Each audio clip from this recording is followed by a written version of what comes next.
Good day, everyone. Welcome to another episode of the Promise and Podcast. This is Czar from Chinderi Beats. And this is John from Oh My It's John. Expect a lot of ray guns, a lot of cards, a lot of spells, a lot of sword slash, and some basketball passing or whatever in this episode because we're gonna talk about some of the few very, very, very dear anime to us as part 2 nung nilabas namin before. Okay? Basically, this is a continuation of our anime podcast that we previously released. And we're going to talk about a select few titles this time. Basically, we're going to touch on a lot of the... Well, basically 5 titles that were really super popular around the 90s. And these titles were actually in the same bracket that showed before 2000, or actually they reached year 2000 because of how long they were. But these titles really defined how we view anime or how people got hooked into anime. And one of these even had the question like, what's your favorite anime besides Kenshin? Like that. There was that question before. So right now we're gonna tackle them, and let's go start. Okay, well, first in the lineup is Ghost Fighter. I'm just gonna blurt it out. It's Ghost Fighter, and a lot of you may already know what it is. It's a show about a guy who gains Supernatural powers? yeah, supernatural powers and becomes a spirit detective. Basically, he is tasked with solving crimes that are committed by supernatural beings, and this is where the famous ray gun comes from. Mm-hmm. Also, Ghost Fighter, it has the original name of Yu Yu Hakusho in Japanese. The Yu Yu Hakusho, as it's a very popular meme, like because of the American dubbers. It's the Yu Yu Hakusho. So yeah, and basically it's about Yusuke, or more popular here in the Philippines as Eugene. Eugene. The naming sense, man, is just so funny. So it's Eugene battling, well, ghosts and spirits. Not only ghosts. It's mostly Yu Yu is like ghost and yokai. Yeah, basically, I believe it's a shortened version of Yurei, which is ghost, Yurei and yokai, which is the supernatural mythical beasts. And that's basically what Yusuke or Eugene deals with in the anime. It's a battle anime that focuses a lot on a lot of the stuff that Dragon Ball Z established. Basically, training and gaining new powers, fighting against more powerful opponents and prevailing. Also, it also features tournament style battles as well, and I have to say it's one of the most popular shows, if not the most popular show here in the Philippines. Like, no matter who you ask, they'll know what Ghost Fighter is. Even housewives know what it is because it occupied a popular time slot over here in the around that time. It was popularized by GMA7. And before GMA7, it was actually shown by IBC 13. And I got weirded out because suddenly my mom just said to me like, Jay, ano na nangyari kay Eugene sa kay Jenny? I was like, what? Paano mo alam yun? And I asked her that, and she told me that she was looking at or rather watched the start of Ghost Fighter, because at the start, that's how Eugene got into the ghost fighting business. He died. After he died, his girlfriend cared for her, or rather for him, his body, because it seems that his body is still living, because that was the time Eugene was confronting some issues in the other world.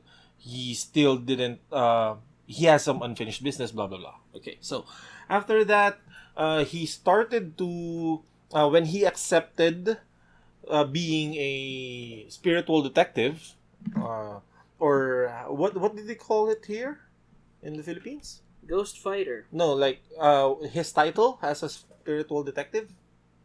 They didn't really say anything about it. If I remember correctly, one of the character who hired him to be a spirit detective, didn't really mention what his title was. That character is actually a floating kid named Jericho.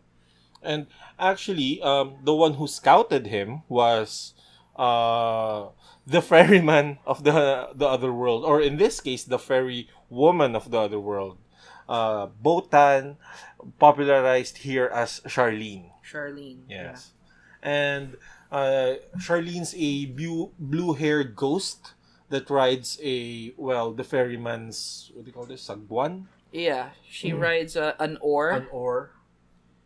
And after that, things just got really out of hand because Eugene learned that one of his most popular classmates is a yokai, is a really popular yokai that has gender issues and will be one of his teammates later on, which was Denise, now named Dennis for some reason.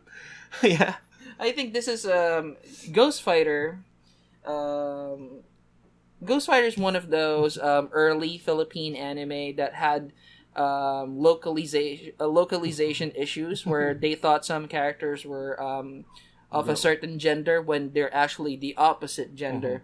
And in one of the main characters' case, which is Kurama or Dennis in the Philippine version, they thought that he was a girl because of how effeminate he is.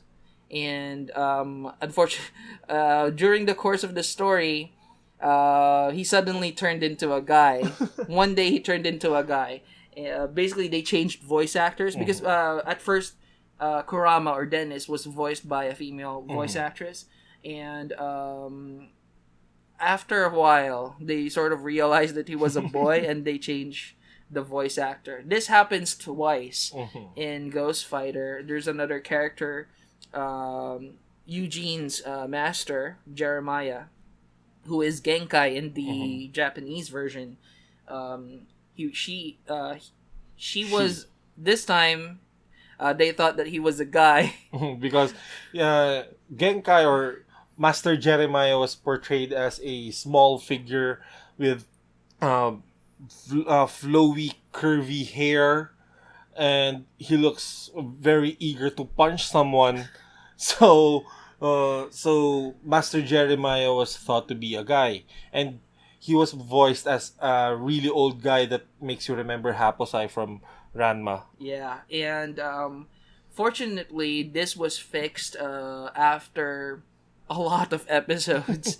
Suddenly, during the Makai tournament, they understood that Jeremiah was actually a girl, and they changed Jeremiah's voice actor after that. But yeah, it's kind of funny how the same issue happens twice in Ghost Fighter. It's very notable because of that.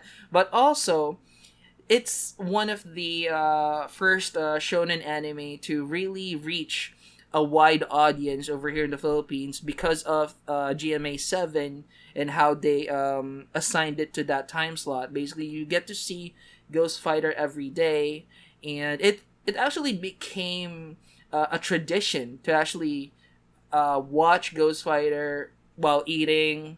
Sometimes because it actually aired around 6:30 p.m. or something before the news or something. Yeah. So everybody really everybody has an attachment to this anime, and I can't really blame them. The story is actually good, and this was like replayed to death. It was one of the anime here in the Philippines that was like garnered a lot of, I don't know, sponsors because of just how many people watch it. It's that good. If it gets replayed a lot and it gets screen raped a lot, then it must have many sponsors because it knows that a lot of people are gonna watch it. Yeah, I imagine the pressure that GMA 7 was getting from a lot of businesses who wanted to advertise. They wanted Ghost Screen Fighter to time. air because a lot of kids would be watching it. And even adults. I mean, everybody was really watching this anime back in the day. You know, and it was actually a good thing because this was first aired in IBC 13, as John said. And this was only aired like once a week, every Wednesday, and it didn't really get the exposure that it deserved. But even then, we were already hooked because it had a really engaging story, and just like Yaiba, it's separated into several arcs as well. So it's an amazing anime, to be honest. And it shows like Dragon Ball Z. It showed the training that they do, and then they get new powers. But what's different in Ghost Fighter is Dragon Ball Z had the you have masters, you have like items that help you, the hyperbolic time chamber or the silid ng walang hanggang oras at panahon. They had that. I think that was a really stupid plot device because the Z fighters were like pressed for time, and fortunate for them, one of the masters had this chamber where time doesn't really pass when you enter it, or time passes incredibly slowly, and they are able to train to their heart's content. That's the difference with Ghost Fighter. They didn't have any of those, and they can. It's like this anime showed like what happens if protagonists or people who need to do something really important, what pushes them to go so far. For example, I'm just gonna spoil a bit, just like a minute of spoil. My boy here, Eugene, needs to win the Makai tournament or the what did they call that in Filipino? I'm not sure what the tournament was called. The tournament, ang tournament ng kabilang mundo. Yeah, Yeah. something like that. And he was so pressed for time in order to train or to defeat Taguro, the boss there, that he readily absorbed that orb from Master Jeremiah. Yeah. And that orb should be absorbed slowly and through meditation training. He just absorbed it straight up, and what the fuck, he shortened the time he needed to get strong, but he coughed blood, started everything started hurting, etc., etc. And that's just one example of how they trained here. And I think this is that part where Taguro, one of the main villains, one of the most notable villains in Philippine anime history, to be honest. He was insanely strong. And Eugene is slated to face off with him. However, Jeremiah knows that Eugene is he's basically no match for Taguro, no matter what happens. And in order to strengthen him, Jeremiah had to pass on the spirit wave, and the spirit wave is in the form of a ball of energy, and basically it will acclimate Eugene with the use of spirit energy. You know, basically open a lot of his gates and shit. And unfortunately, the moment he absorbed it, he experienced tremendous pain. His body started opening up. Basically, he started coughing blood. His blood vessels burst. Just unimaginable pain. And I love how the anime shows that, you know, in order for you to gain power, sometimes you have to do a bit of, you have to sacrifice a bit in order to obtain power. And another thing that I like about Ghost Fighter is it's very story driven. It's not just about fighting. It's about resolving issues. It's about resolving the cases that Eugene is handed. and it's a very emotional show. It's a very dramatic show, and Dragon Ball, unfortunately for me, Dragon Ball lacks that depth because Dragon Ball is just it's I'm not to shit on Dragon Ball, but it's not as emotionally deep and thought provoking as Ghost Fighter was. Again, this is a must watch if you like old anime. This is something that I would really recommend. And also, Ghost Fighter ended happily ever after. Well, not to spoil, but it had a very satisfying ending. Yeah. But it went full circle, man. It went full circle. Yeah. Seriously. I like how it concluded, and but when it concluded, it left like a big Huge gaping hole in my heart because something's gonna have to fill that hole because Ghost Fighter was fucking awesome. It was an awesome, very very awesome anime show. Okay, so after doing a bit of fighting, I think we still need to talk about a more realistic thing, since Ghost Fighter was a fantasy series, it's a fantasy anime. So another anime that aired here in the Philippines that was a really really big thing, like seriously big thing, was Slam Dunk. Oh my god, Slam Dunk.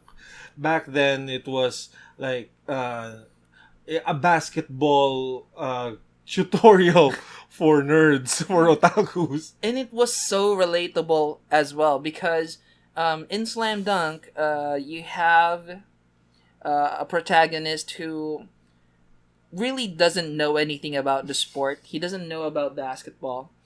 However, he's a sucker for love. He's been dumped, or rather, he's been rejected a lot of times. He never had a girlfriend. However, one day he sees this girl, Haruko, and he falls in love, like madly in love with Haruko, and he learns that Haruko loves basketball. So what he does is he tries to impress Haruko with what he knows about basketball, and it turns out that he actually has a talent for jumping. So that's how the anime starts, and basically you see the change. You see the change of character here because your main guy, Hanamichi Sakuragi, he's actually a delinquent. He's a good for nothing, basically. He's a show off. Yeah. He doesn't know anything. He fails his studies. He's basically one of those guys. He's one of those guys. And Sakuragi actually trained a lot. And at first, he was just training to impress Haruko, and he wants a shortcut on how to impress Haruko. But then he genuinely felt attached to the Shohoku team, his school's team. And from interacting with the characters, and he knew the taste of defeat, didn't want to experience it again. He trained and actually shaved his fucking hair, his fucking orange hair. He shaved that and went really good at basketball, and like seriously, he did a complete 360. It's a good story about changing. It's a redemption story. Yeah, changing your ways. Basically, you have Hanamichi Sakuragi. He starts out as this guy who's just playing around. He just wants to impress Haruko. He doesn't care about the sport, and he realizes how hard it is to actually play basketball. And he engages in the friendly rivalry with his teammates. Basically, you have the cool guy Kaide Rukawa. And actually, what's funny is while Sakuragi likes Haruko likes Rukawa. That's why Sakuragi views Rukawa as his ultimate rival. Oh, there's actually this meme about Haruko, the Haruko vision. Oh yeah, Haruko vision. And every time he looks at Rukawa, is like, hey, what's up? But Rukawa's not actually paying attention to anyone, and it became a large meme.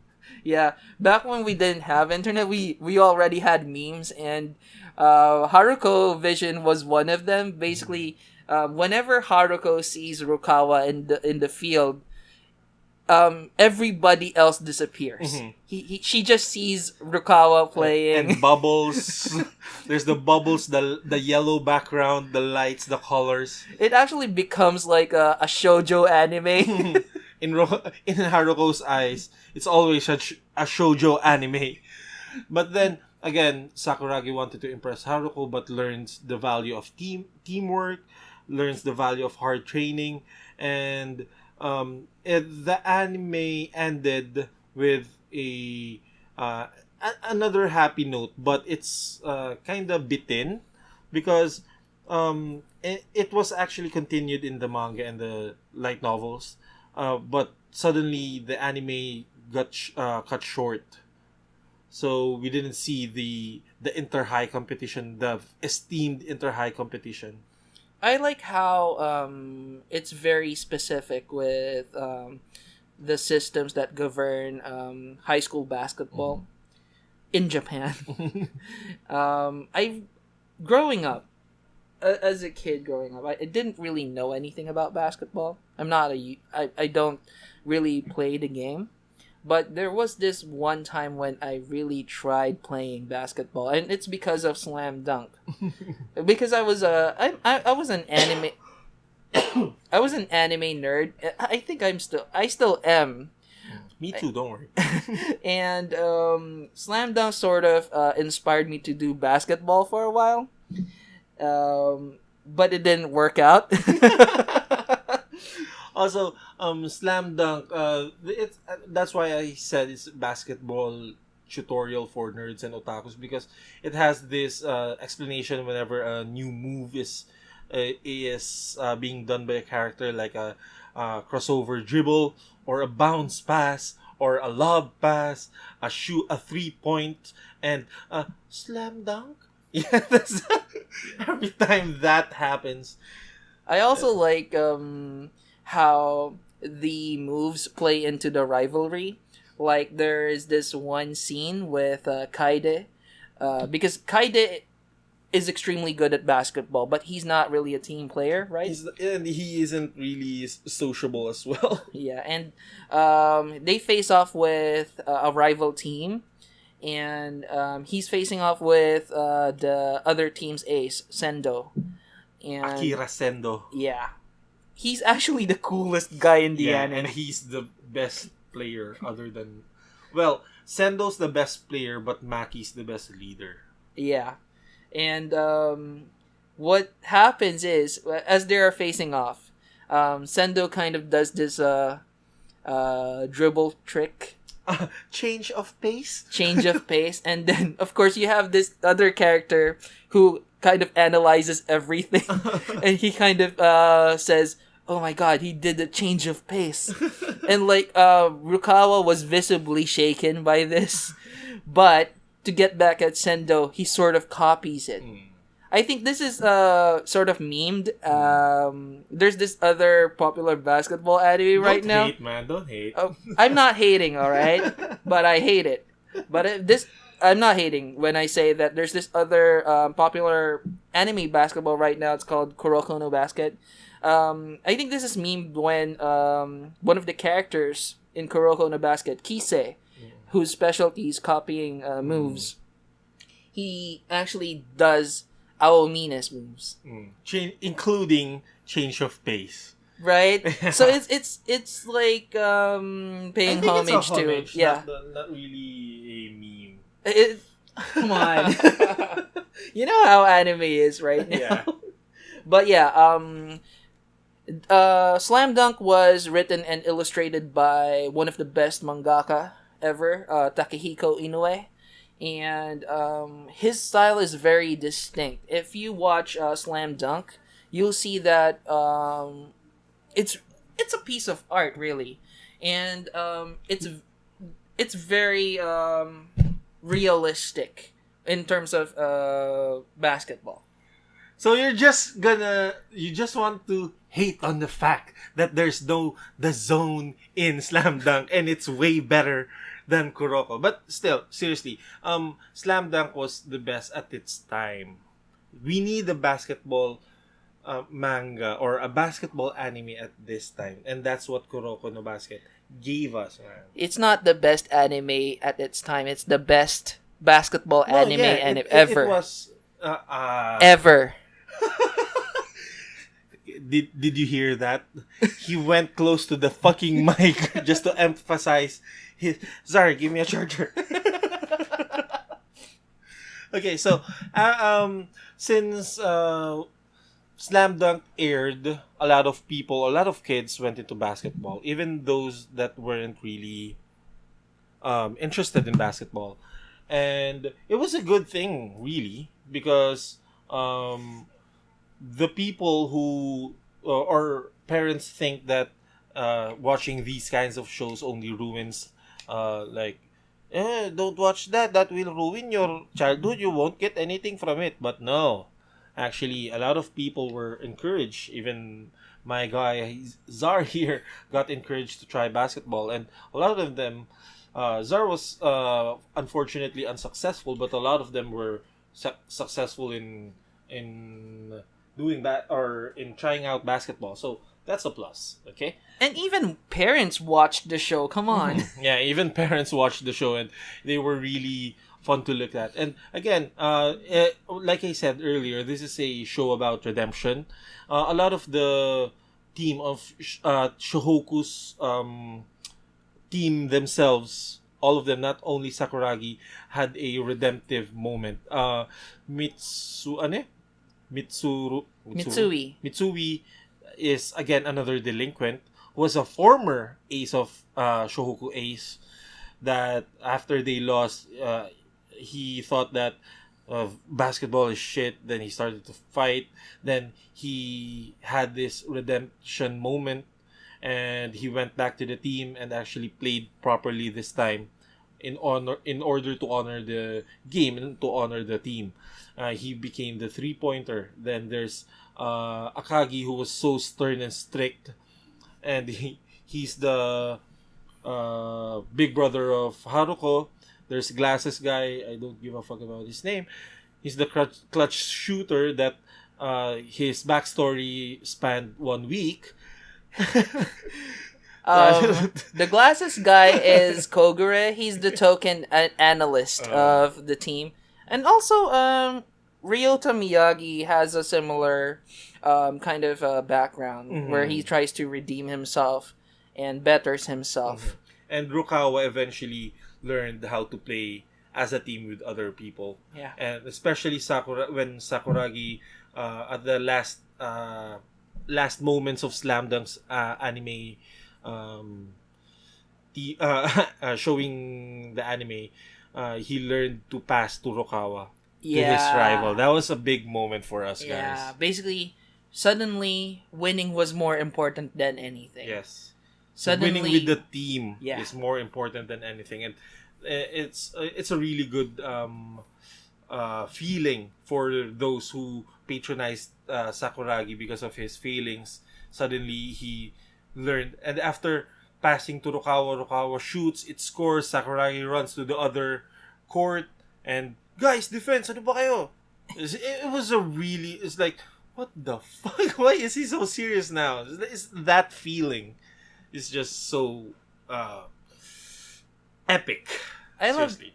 love, just, as closing remarks for Slam Dunk, I really, really, really love this anime, and I remember crying in some of the scenes because it was, the emotional impact was really there.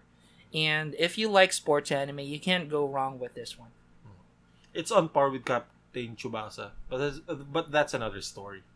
Okay, so after we went with Yokai and the Spirit Detective, we went with the sports manga anime. Now, let's go in with some fantasy level shit. Let's go talk Slayers, guys. Slayers. Okay, so the biggest contribution of Slayers in the whole world is providing a Dota character named Lina Inverse, who's practically the protagonist of Slayers. Now, some people play Dota, some people play Lina, but they don't really know the origin. And basically, this is where Lina Inverse comes from. Slayers is an anime set in a fantasy world where there's magic. It's basically Dungeons and Dragons, but anime style. And our main character, Lina Inverse, is basically a mage. A very offensive... A very fucking offensive mage that doesn't know any defensive spells, burns down villages, is wanted through the whole continent just because. Yes, just because. She doesn't have any, what do you call this? Didn't do anything to the government. She's just really powerful as fuck. And also, it's it's an adventure manga, anime, series. I don't know. It spanned whole different playing field. It expanded so much. It has its own visual novel. It has its own soundtrack, or what do you call that? Just listening to the story. Drama CDs. It has tons of other spin-offs. It became so big. And here in the Philippines, hardcore anime fans and even those that watch anime casually should know of Lina Inverse if they watch the show every Saturday on ABS-CBN. Yeah, this is a very long anime. Seriously, it has several arcs, but from what I remember, Lina Inverse is this mage who's wanted across the country, and the reason for that is because she can't hold back when she's fighting. She basically only knows very destructive spells, so whenever she gets into an altercation, she has to use her fireball. Dragon Slave, dude. I want to say I was saving Dragon Slave. Dragon Slave is her what do you call this? It's her iconic spell. No, it's Laguna Blade. It's Ragna Blade. No, it's a Ragna Blade is she didn't use that. She didn't use Ragna Blade that much. Yeah. But Dragon Slave is sort of her trademark. And Light Strike Array, and basically what Dragon Slave does is she invokes the power of the Dark God, Shabrani Gudu, if I remember correctly. And basically it creates a huge fireball. And this fireball can actually eviscerate an entire city. That's how powerful it is. But with the Ragna Blade, that's something else. It's from the word itself, it's Ragna, taken from Ragnarok, Twilight of the Gods, End of the World. I remember when she says it. Well, talim ng lagna. Talim ng lagna. When she said it, it was so epic. And what the Ragna Blade does is it can cut dimensions. It's a very strong spell. Powerful. It looks the manifestation of the spell is like a sword. And it's capable of cutting down dimensions. So you really can't escape from it. That's why in Dota, Ragna Blade is one of the strongest single target nuking spells in the game. Because in the anime, it's one of the, if not the, no, there are others. It's one of the strongest fucking things you can see Lina casting ever. And again, Lina isn't evil. She just wants to practice magic a lot. She's looking for Rezo. Yeah. And she just wants to practice magic a lot. And she just burns down villages and towns just because of it. And she likes money. She likes money a lot. She likes money. And through some circumstances, she's joined by several characters. You have Gauri Gabriev, basically a swordsman. And basically, he becomes Lina's muscle, bodyguard, and sort of a love interest as well. Not really that much, but Yeah, let's call it a love interest. Sort Sort of. of. But the anime doesn't really focus that much on Mm. romance. Also, also a member of the party is Zelgadis. He is this mage who's cursed with stone Scales. skin. Yeah, He actually looks quite disgusting because his skin turned blue and he has a darker shade of blue patches all over his body, and it's just disgusting. I wouldn't say disgusting. I actually Nah. like Zel a lot. I like Zell's character a lot. He's the level-headed of all of them, but his skin is just. Imagine having that, dude. It's like fucking disgusting, man. I think Zel is a shaman. I think that's what he calls himself. There's also Amelia. I Mhm. believe the character's name is Amelia, a white mage basically, who focuses, or rather a cleric who focuses on divine magic. She invokes gods in Mhm. order to perform miracles, and but she's actually quite a physical character, likes fighting Mm. with her fists and shit. For for for a mage, let's call her a monk. Let's call her a monk. Okay, so there are other characters per arc that joins and just leaves after the arc, and a staple is just Zell, Amelia, Lena, and Gauri all the time, You and also even Zell leaves for quite some time as well. you also have recurring characters like Celos. Yeah, Zell. Celos is this mysterious character who always has his eyes closed, Has the small glasses. but he's sort of always in the know. Like he Mhm. knows what's going on, but he's just not gonna tell you. Mhm. And he is depicted as a very powerful wizard or something. And actually, Lena tricks him into giving up his uh, what amulets or something. Charms. Yeah. Yeah. So that she can power herself up. The one thing that's really amusing in this anime is the quest for power. Lena's hunger for power and money is so fucking bad that she almost she almost seemed like a villain. But she's really like this kind-hearted nature, but and as long as it aligns to her goals, she just wants to do everything. It's okay.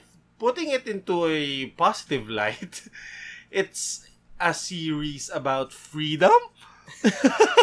Well, Lena acts based on her self-interest. Basically, what is important to her is the goal. Mhm. And The ends justify the means. but but she won't oppress anyone just to realize her goals. She wouldn't go as far as hurting other people, but if you get in her way, she will fight you. And actually, she doesn't like to hurt people, but again, because of her antics and tactics, she hurts people. A lot of people. A town, a village, even the fucking kingdom. It's because she loves flashy spells. Yeah, she loves flashy spells a lot. She's that kind of black mage who just loves to show off and loves to assert their power. But it's a good.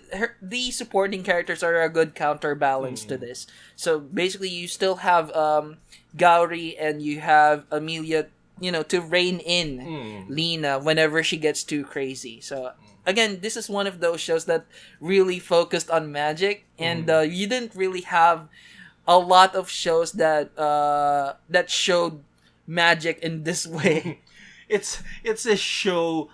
It's a fantasy. Again, it's a fantasy realmish shit show about flashy spells, teamwork, camaraderie, and gold. Lots and lots of gold and greed. But in the end, it's all fun. You don't need to think really hard on Slayers. You just need to watch it and let it unfold. You don't need to analyze things. Just enjoy it. We recommend this to anyone who's into, I don't know, destroying stuff. Or Dungeons and Dragons. Dungeons If you and like Dragons. Dungeons and Dragons, you'll find something to like in Slayers. Yeah. And of course, it's not really. There's no lack of deep stuff in Slayers. Mm-hmm. There's still a lot to ponder about, Mm-hmm. like the gods and shit. Mm-hmm. Because if you remember, Lena even fought the god, yeah. who she draws power from, and in order to destroy that god, she calls upon the power of an even older god, and that's where the Blade of Ragna comes from. Yeah, and again, what I meant earlier was you just need to let it unfold. Yeah, it doesn't require a lot of thinking to watch this, so you just have to enjoy it. But of course, there's still a lot of stuff to think about if you want. It's not Thunderjet-ish. It's not Gundam Wing-ish. That's next level thinking. That's annoying level thinking. Okay, so what we have Ghosts and Yokai, we have sports. We're into the fantasy level shit. Let's talk. Let's tone down a bit. No, this is not toning down a bit. This is world level destruction set in a cutely manner. What the fuck? We're talking about Card Captor Sakura here, guys. It's this is world ending magic in a very cute manner. Seriously. Well, that's just, if you analyze Card Captor Sakura's magic system, ending the world is certainly possible. And it's so easy. What the fuck? You have like a tarot deck of what world-ending things. You can let anyone fly. There's strength. There's jump. There's even the fucking void magic card. Oh yeah, a card that is equal to all of the cards. Yes, that's insane. That's world-level magic, and it's in the palm of one girl. So basically, Card Captor Sakura is about the adventures of Sakura Kinomoto. She's basically an elementary student who acquires magic powers, basically from this Book of Claw. Yeah, the Book of Claw, which I believe she finds this in their library for some reason, which is of course discussed in the manga. But in the anime, I don't know if this was touched briefly. Yeah, and it's annoying because she's the one who actually accidentally... Yeah, she's the one who released all of the cards. cards. Basically, the cards of Claw represent all of the powers that the Great Wizard Claw has. And all of these powers are very general in nature. You have fire, you have... Fly. You have flight. You have Jump. Yeah, you have shield. You also have what's that called? The tree shit. You can like wood card. Basically, these are represented as tarot cards. So the nature card is called the wood. You also have the jump. The jump, the fly, fly. the wind, the fire, the water, the heart. Go Captain Planet. Oh, there's that skit. I remember a skit back in the day where the Claw cards are like in the stage, right? And they're like announcing their names, and then someone was just Go Planet. Suddenly Captain Planet shows up. Yeah, it's like that, and it's Card Captor Sakura is aimed at girls like I don't know what the fuck is wrong with Clamp, man. Oh yeah, this is another one of those Clamp anime made by those group of female mangaka, and what I love about Card Captor Sakura is in the surface it's just a magical girl show, but it's not really just about the magic. It's an anime that tackles a lot of relationships and insecurities faced by girls. Yeah.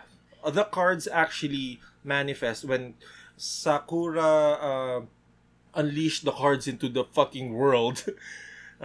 These cards come into the aid of girls who has insecurities. Yeah, some of them does that. So, like one of them doesn't the speed card. One wants to really win the race in order to get the attention of someone. The speed card jumps in, and suddenly it goes berserk because of the what do you call this, intention of the user, then suddenly it goes haywire. But again, it's not just about the magic. It's about um, trying to compensate your issues, your insecurities with an external thing, and not just facing it on your own. Is just damn wrong, man. Yeah. Oh, and also it was very very progressive for the Mhm. time. You have a lot of LGBT stuff going on in the anime. Basically, you have Yeah. attraction between the same sexes. Mhm. You have Not only LGBT stuff, but actually there's the age gap, the legendary age oh gap thing, yeah, yeah. And there's racial disparity.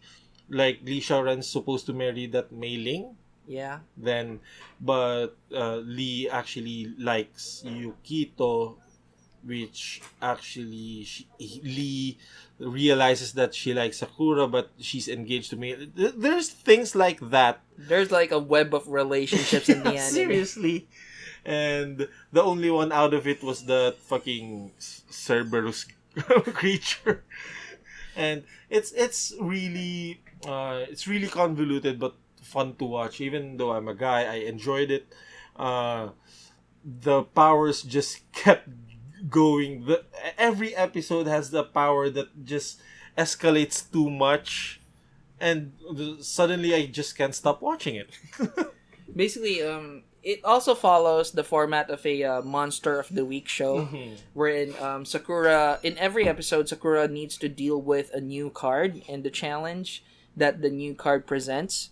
And in some cases, these cards sort of possess other girls. I believe there was this one time when the sword, the sword card possessed her best friend, Mhm, one of Tomoe. her best friends, and basically tried to attack Sakura. And Sakura has to deal with a lot of that. And also, again, touching on the LGBT stuff, you have Tomoyo sort of having this really really friendly Strong. relationship with Sakura, but you can feel that there's something beyond that. And even with his big brother, her big brother, Sakura's big brother, Toya, locking his room together with another guy who suddenly, at first, he was like the token handsome guy, but suddenly he gets a massive fucking role in the Yeah. series. And I think if I remember correctly, I read that the Clamp author that made this actually confirmed that they were like a gay couple. Mm-hmm. I wouldn't be surprised because Toya is sort of like I think he was a bisexual character in the anime. He sort of had this past with one of the characters, like she was a teacher, Mm-hmm. and also he is portrayed as having a relationship with one of the male characters in the story, which Sakura has a big crush on. Mm-hmm. Yukito. That's Yukito, who turns out to be this really, really important character. Yeah, we won't spoil, but he's really like seriously. If he wasn't there, then well, it's just wow. And basically, you have, aside from the LGBT thing, you also have relationships that are between people who of different ages. Like you have Chiharu, who crushes on or who is in love with their homeroom teacher. You have Lee Xiaoran, which is the male protagonist of the anime. He sort of has this attraction with Yukito, which is again the older male character, and the same with Sakura, wherein she's sort of crushing on Yukito as well. But it all kind of cancels out in the end. You have a strong bond forming between rivals and stuff. So for me, it is a show that's aimed for kids, really. But as an adult watching the show, you'll see all of the You'll see Hidden all of the hidden themes. themes that the anime has. So again, this is one of those classics that everybody needs to see. Yeah, and again, if you're a kid just growing up watching it and then remembering that, oh, so that did happen, Yeah. you'd have a stronger, I don't know, realization that the world isn't that easy to understand, and you actually need fucking cards to do it.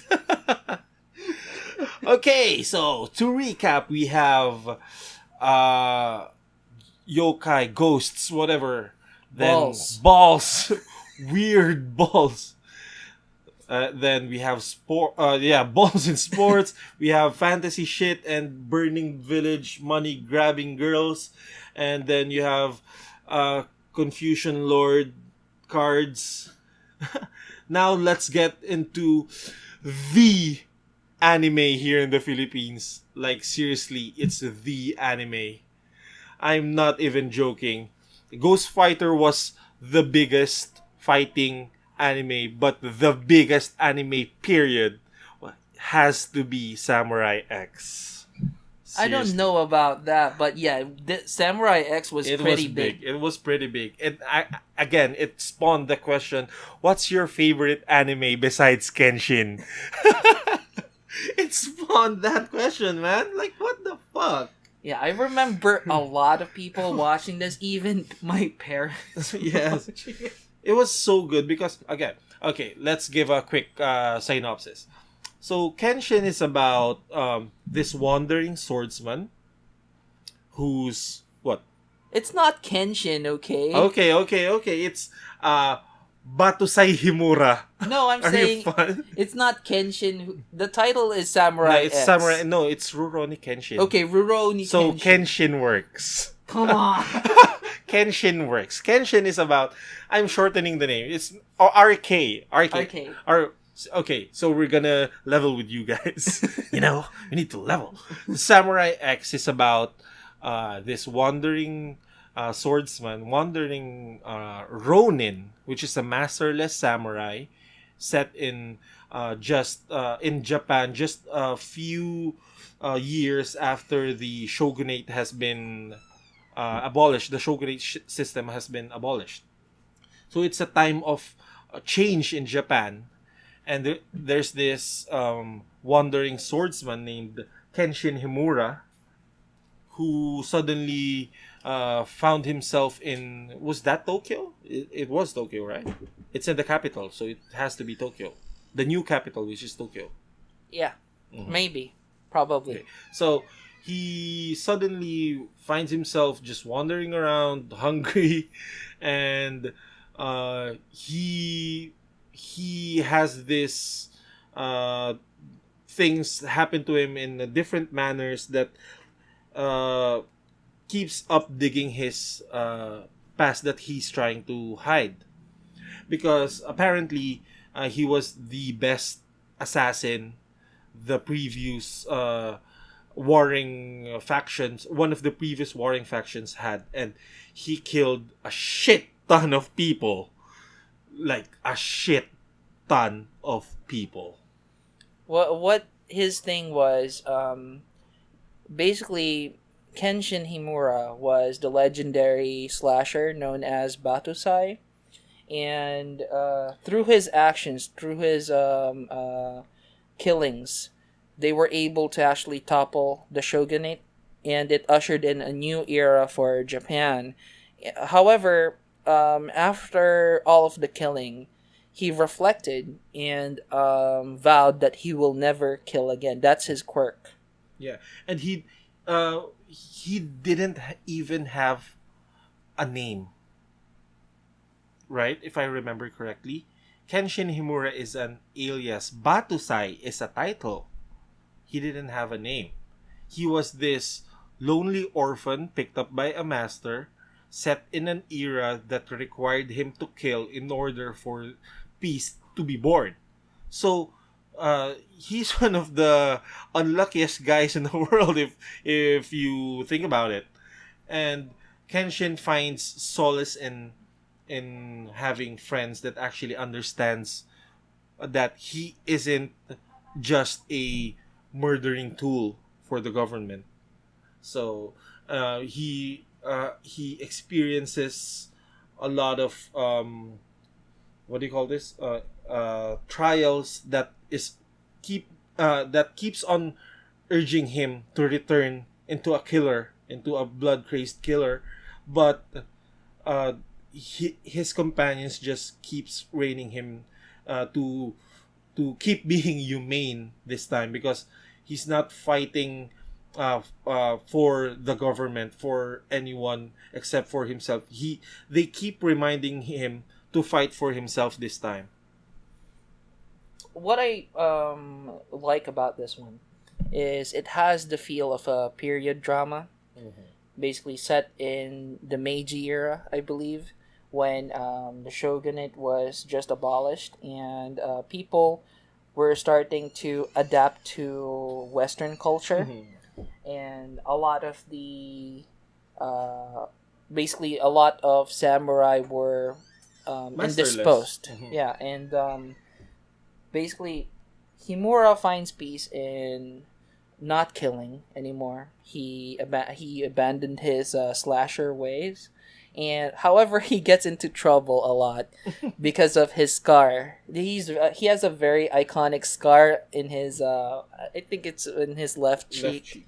It's an X, so that's where the samurai. That's where the X comes from on in the title Samurai X, and but the thing here is, just as John said, he meets a group of people who see him for the person he is, and not for But to say the the slasher.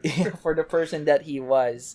And however, of course, his past continues to haunt him throughout the anime, and he is thrown into situations where he has to face rivals from the past, either rivals from the past or remnants of that chaotic era. And it's one of the best samurai anime ever, I have to say, Yeah, if not the seriously. best. If not the best, it's definitely one of the best. Also, Kenshin has this his character has this relatable feeling to it. Not because I want to be a samurai. No, it's because someone or everyone definitely did something stupid in the past, and we want a better future ahead of us. And even though we're trying our best, it will keep like getting back to us and just keep fucking with us a lot. But it's about people. It's not only Kenshin, by the way. A lot of characters here keep being haunted by who they were rather than who they actually are.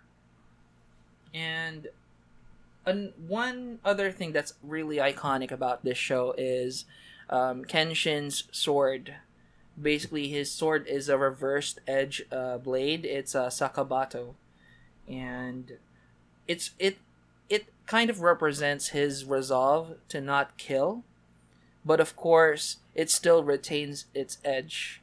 It's just a reversed edge blade. He can turn it anytime he wants, but of course, he restrains himself from doing that because even though he's vowed never to kill again, he still has the skills of a murderer.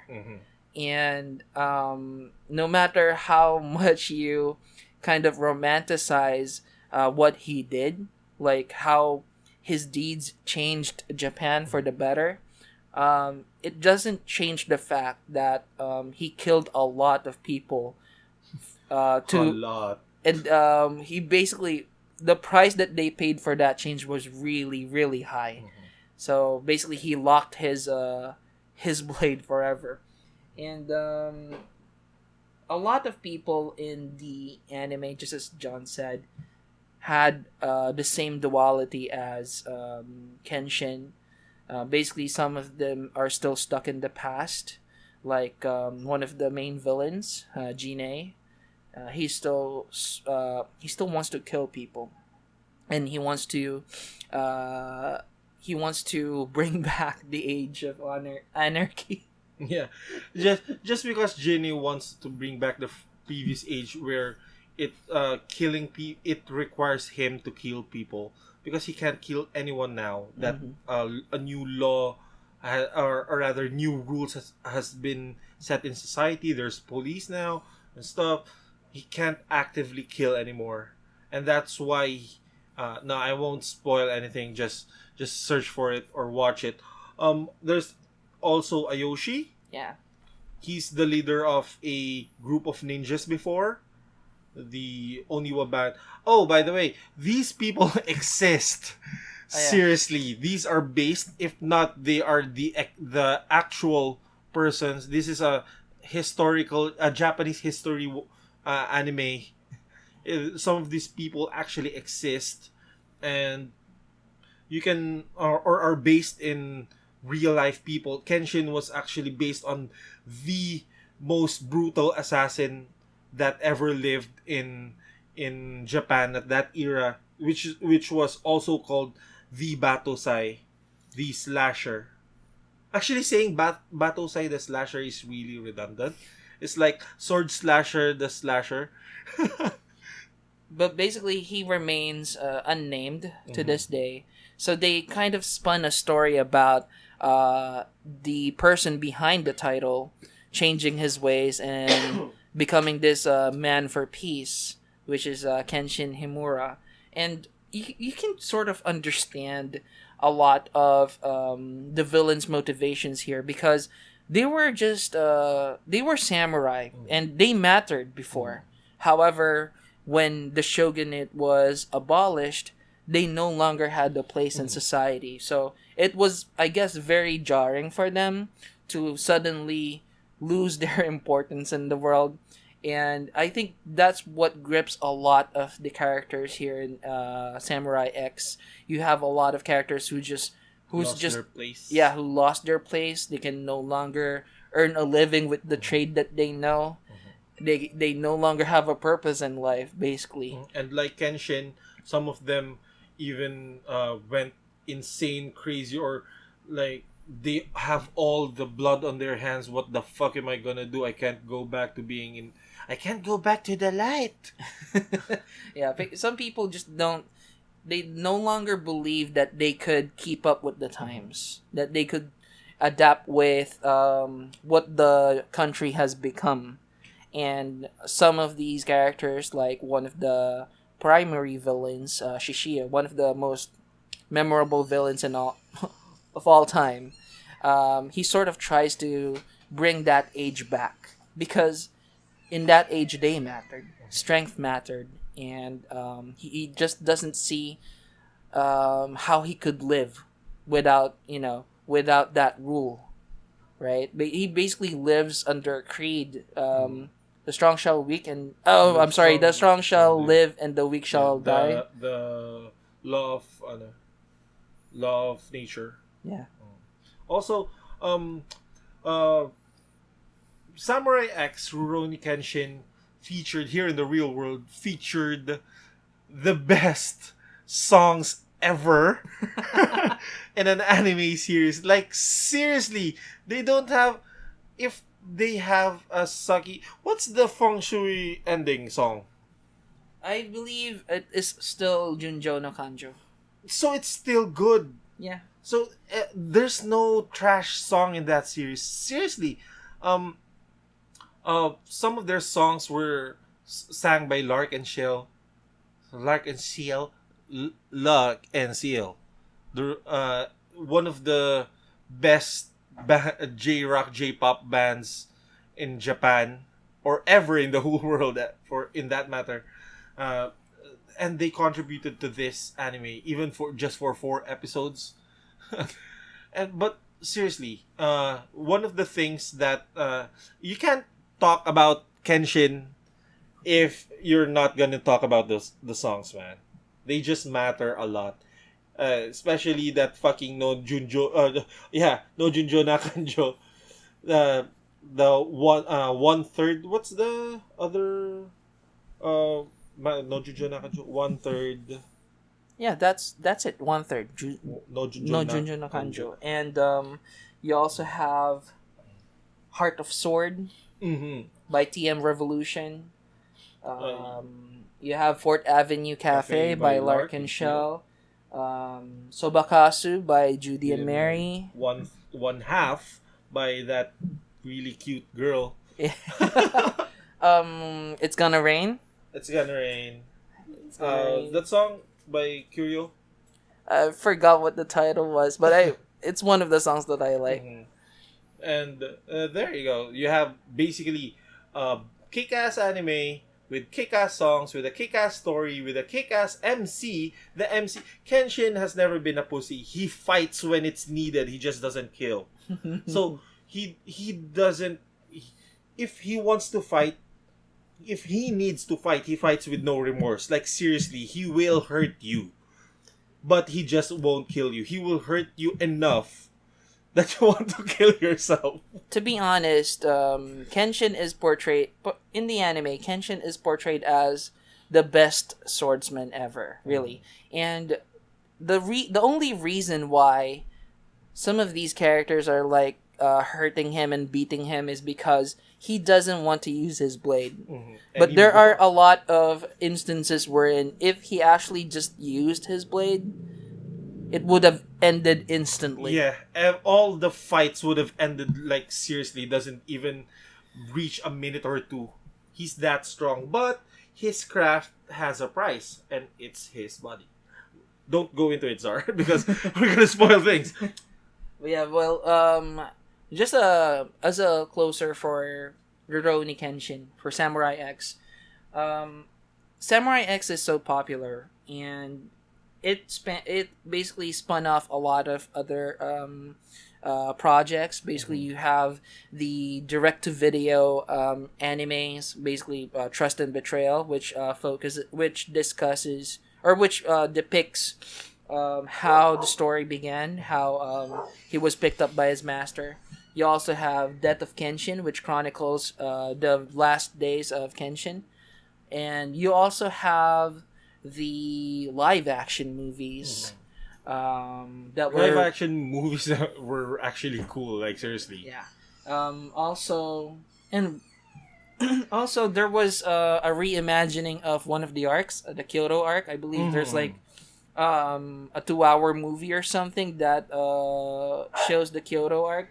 I have not seen it yet. But the second Rurouni Kenshin movie? No, I'm talking about an anime movie. The anime movie of the Kyoto Inferno. Yeah. Mm-hmm. So, and also, there's this misfit of a spin-off. It's this arc where there's this white revolution or something. If you remember, with his supposedly brother, what do you call that? Brother-in-law. It's one of those. Basically, what happens is there's this splinter faction that tries to get revenge at the government because they were betrayed or something. And the primary antagonist is not really a villain. It's just that he was wronged, and right now he wants to get revenge, and he uses a sword with an iron sheath. So that's his quirk basically. Okay. And it's a very unremarkable OVA, but Kenshin is basically, there's a lot of things to enjoy about Kenshin, and it's definitely one of the defining action anime of the 90s. And it spawned, or rather, it boomed the generation of period dramas, historically, period dramas, anime and manga in Japan. Kenshin just shattered something else, and not only in Japan but throughout the world. It just shattered stuff a lot. Okay, so we got those 5 elements down. We have ray gun, we have balls, we have Ragna fucking blade, we have card end of the world cards, and we have Kenshin. So that wraps up this episode. We're still not done with anime. There's still a lot of things to talk about, especially those I know some of you guys are watching, are have watched the anime Assault on GMA, and that's another episode because um, it's where they tried to marry into the digital scene with weareanime.com or WAA, and a lot of you guys might be part of the WAA community. I know someone, specifically my girlfriend, who was really into it, and along with his friends. So maybe just wait a little while because maybe next week we're gonna talk about, maybe it's just too big and we want to talk about other stuff too. Yeah. Anime is a really big thing here in the Philippines. That's why we had to actually spend more than one episode to talk about it. And as you can see, we've discussed 5 titles which were hugely popular back in the late 90s. And some of these titles even reached the 2000s. So, yeah, I guess that wraps it up for this one. Well, this is Czar from Chunderi Beats. And this is John from Oh My, It's John, saying that the night is young and so are we, but only God can make a tree. That is the worst yet. Don't worry, I have more. Don't worry, I have more. Again, Okay. thank you very much for listening, guys. Okay, guys, thank you so much. Hit that subscribe button and hit that like button. It's free. Hit that bell button. It's free. And good day. Bye bye.